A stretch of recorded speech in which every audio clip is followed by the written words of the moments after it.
எதுக்கு இவ்வளவு சீக்கிரமே அந்த கட்சியோட கூட்டணி வச்சோம்? இப்பதானே 2024 ஆண்டு தேர்தலில் வேண்டாம்னு சொல்லி பிரிஞ்சோம். இப்ப எதுக்கு திடீர்னு ஒரு வருஷம் கழிச்சு என்ன சேஞ்ச் ஆஃப் சர்க்கம்ஸ்டான்சஸ் என்ன திடீர்னு போய் அந்த கட்சியோட கூட்டணி வைக்கிறது? அந்த கூட்டணியை வச்சாதான் நமக்கு வாக்கு வரலன்னு சொல்லி 2021 அப்புறம் தேர்தலில் தோல்வி அடைந்த பின்னர் 2024 தனியா நின்னோம். 2025 அதாவது ஒரு வருஷம் கூட நான் ஆகல, இன்னும் ஒரு வருஷம் ஆகிறதுக்கு முன்னாடி எதுக்கு மீண்டும் அவங்க கூட போய் கூட்டணி வச்சோன்றது ஒரு கேள்வி கேட்கறாங்க. அது நியாயமான கேள்வி. அவர்கள் அந்த கூட்டணியை விரும்பவில்லை. அதனால இது ஒரு வில்லிங் ஹாப்பி கூட்டணியாக நான் அண்ணா திராவிட முன்னேற்ற கூட்டணியை பார்க்கல. அதே நேரத்தில் அண்ணா திராவிட முன்னேற்றம் பெரிய கட்சி என்பதை ஏற்றுக்கொள்கிறேன். அதற்கப்புறம் புதிதாக துவங்கப்பட்ட அரசியல் கட்சி அவரோட நிலைப்பாடு என்னவா இருக்கும் தெரியல. அவங்க தனித்து போட்டிடுவார்களா இல்ல எங்கேயாவது ஒரு அணியில போய் சேருவார்களா என்று எனக்கு தெரியவில்லை. அவர்களுக்கு என்று ஒரு எனர்ஜி இருக்கிறது. புதிதாக துவங்கப்பட்ட நடிகர் விஜயோட கட்சிக்கு ஒரு எனர்ஜி இருக்குன்றதை முழுமையா நான் ஏத்துக்கிறேன், இல்லைன்னே சொல்லல.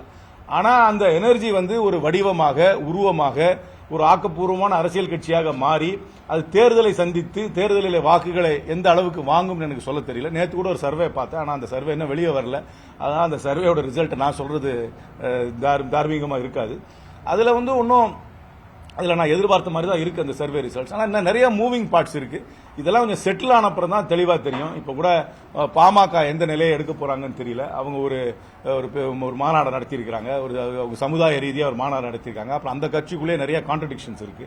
அதனால நிறைய மூவிங் பார்ட்ஸ் இருக்கு. இன்னும் செட்டில் ஆகல. இந்தியா கூட்டணி மட்டும் தான் செட்டில் ஆயிருக்கு, மற்ற அணிகள் இன்னும் செட்டில் ஆகல. அது செட்டில் ஆன பிறகுதான் சொல்ல முடியும். ஆனா I am confident that Dravida Munnetra கழக தலைமையில் இருக்கும் இந்தியா கூட்டணி வருகின்ற தேர்தலில் வெற்றி பெறும் என்று தான் நம்புகிறேன். எனக்கு ஒன்னும் எதிர்பார்ப்பே இல்லையே.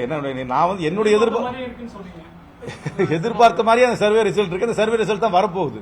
அதனால அந்த சர்வே ரிசல்ட்டை நான் சொல்றது நியாயமா இருக்காது. ஏன்னா ஜேவிசி ஸ்ரீபாவும் அவர் எடுத்திருக்கிற சர்வே 24ஆம் தேதிக்கு மேல வரப்போகுது. அது வரும்போது நான் எதிர்பார்த்த மாதிரி தான் இருக்கு. அதனால சொல்றேன், ஒரு பொலிட்டிக்கல் ஃபார்மேஷன் அவரோட எந்தூசியாசத்தை வச்சு மட்டுமே அது ஒரு வாக்கு வங்கியா மாறும்னு சொல்ல முடியாது. ஏன்னா அதுக்கு ஒரு அமைப்பு வேண்டும். ஒரு அமைப்பு இருக்கணும், ஃபார்ம் இருக்கணும், ஸ்ட்ரக்சர் இருக்கணும். அதுக்கப்புறம் அது கண்டினியூஸா கிரவுண்ட்ல பிரசன்டா இருக்கணும். அதுக்கப்புறம் அந்த கட்சி எல்லா விஷயங்களை பற்றியும் தங்களோட நிலைப்பாட்டை சொல்லணும். இன்னும் அந்த நிலைக்கு அந்த கட்சி வரல.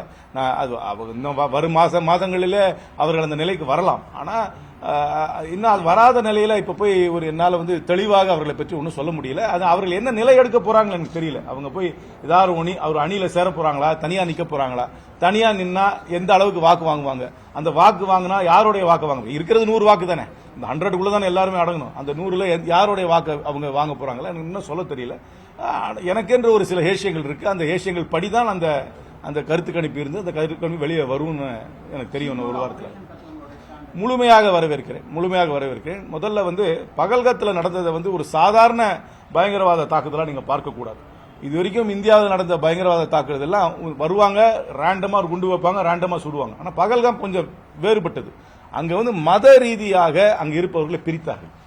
மத ரீதியாக பிரித்து குறிப்பாக இந்துக்களை மட்டுமே குறிவைத்து அவர்களை கொன்றார்கள். ஒரே ஒருத்தர் தான் அங்க ஒரு இஸ்லாமிய சமுதாயத்தை சார்ந்தவர். அது இந்த போனி அந்த குதிரை சவாரி செய்யறவர் மட்டும் தான் அவர் இறந்து போனார். மற்ற மத ரீதியாக பிரித்து கொன்றார். இது ஒரு சாதாரண டெரரிஸ்ட் அட்டாக்கா பார்க்கக்கூடாது.